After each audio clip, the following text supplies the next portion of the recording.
ربنا فاغفر لنا ذنوبنا وكفر عنا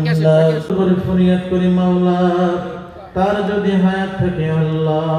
রব্বুল আলামিন সকলের মাঝে তাকে সুস্থ হিসেবে ফিরিয়ে দাও আল্লাহ তার যদি হায়াত থাকে আল্লাহ তাকে তুমি সুস্থ হিসেবে এদেশে আমাদের সবাইকে তুমি কবুল করে নাও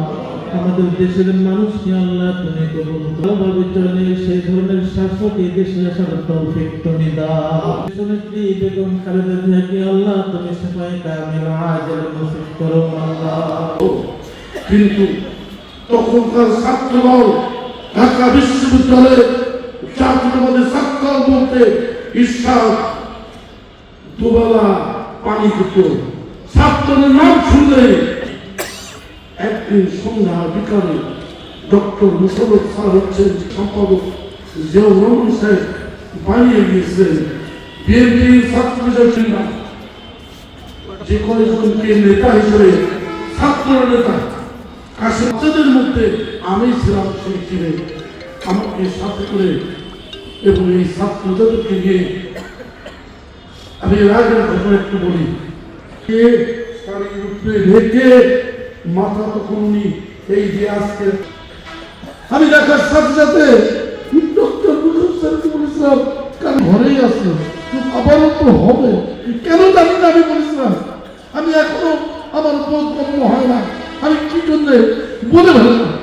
আল্লাহ প্রদত্ত এ কোনো মানুষ না একটা মনে হয় যে আর একজনের সাথে বেগুন যার পৃথিবীতে কোনো ওনার যে কালা ওনার যেই মানে আপনার চলা ফেরা যে স্বাধীনতা মানে কোনো কথা বলতে যে ফাঁক গম্ভীর একটা যাই হোক সামনের আতিক জান্নাতি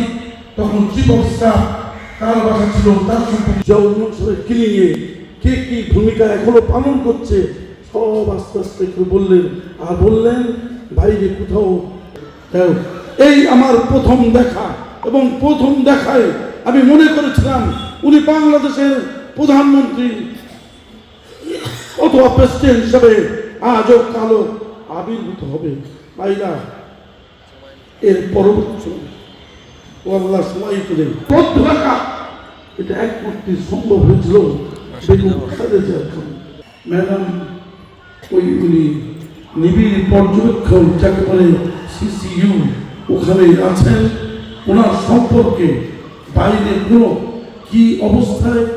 আছেন উনি এটা বলাটা ডাক্তার জাহিদ সাহেব নিষেধ করেছিলেন যেমন কালকে আমাদের এক নেতা আজম খান সাহেব উপদেষ্টা মন্ত্রীর সদস্য এমন একটি কথা বলেছেন আমি তখন বসে আছি